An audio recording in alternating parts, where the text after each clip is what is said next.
Қайырлы күн достар, менің арнама қош келдіңіздер. Бүгін арнайы жүрек формасын сатып алмай-ақ домалақ бисквиттен жүрек формасындағы тортты әсемдейтін боламыз. Ең алдымен бізге бисквит қажет. Кез келген бисквит жарайды. Менде шифоновый бисквит болды. Оны бір күн бұрын кремін жағып холодильникке салып қоямыз. Ертесінде кремі толық сіңгеннен кейін тортымызды алып, жоғарғы бөлігіне аямай кремімізді жағамыз.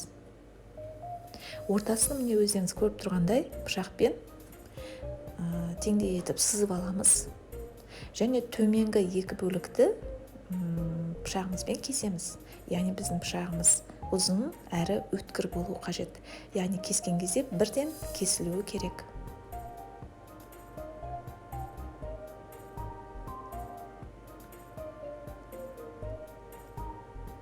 Кесілген бөлікті жаңа өзіміз жаққан кремнің үстіне орнатамыз.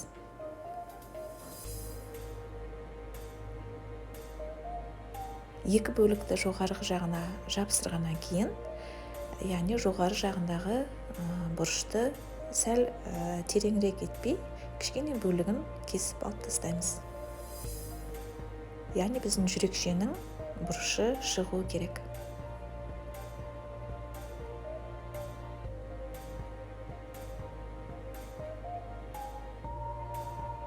Артық жерлерін кесіп, енді жүрек формасын келтіру мақсатында біз толық үстін енді креммен жағып шығамыз.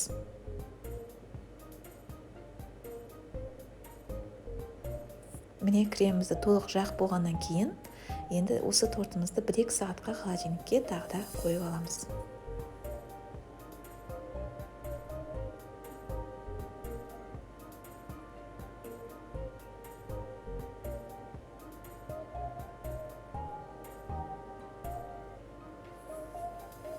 Бетіндегі кремі қатқаннан кейін біз енді сыртына, яғни қалай әсемдегілеріңіз келеді, сол түстегі креммен толық қаптап шығамыз. Енді сыртына әсемдеу өз еріктеріңізде. Мен түсін екі түрлі түспен дәл осылай көріп тұрғандарыңыздай жағып шықтым. Бұл бізде яғни корей стилінде безендірілген торт болды.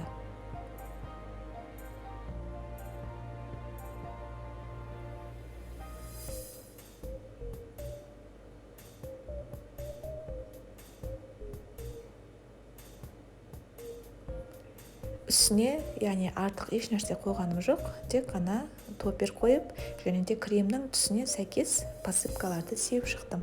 Енді ол сіздің қиялыңызға байланысты деп ойлаймын. Тортты яғни кімге сыйлағыңыз келеді, қандай іс-шараға жасап жатырсыз, соған байланысты өз еріктеріңіз бойынша әсемдейсіздер.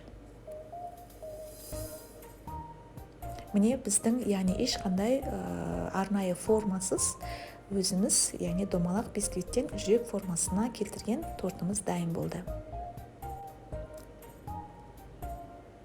Міндетті түрде жасап көріңіздер. Менің арнамда бұдан да басқа көптеген десерттердің, чизкейктердің, трайфл бәліштердің толық рецептісі тегін жүктелген. Міндетті түрде кіріп көріңіздер. Ұнаса лайк басып, пікір қалдырсаңыздар болады. Қолдауларыңызды күтемін. Қоңырау шаңында басуды ұмытпаңыздар. Алда әлі көптеген тәтті десерттердің рецептісімен бөлісетін боламын. Көп рахмет.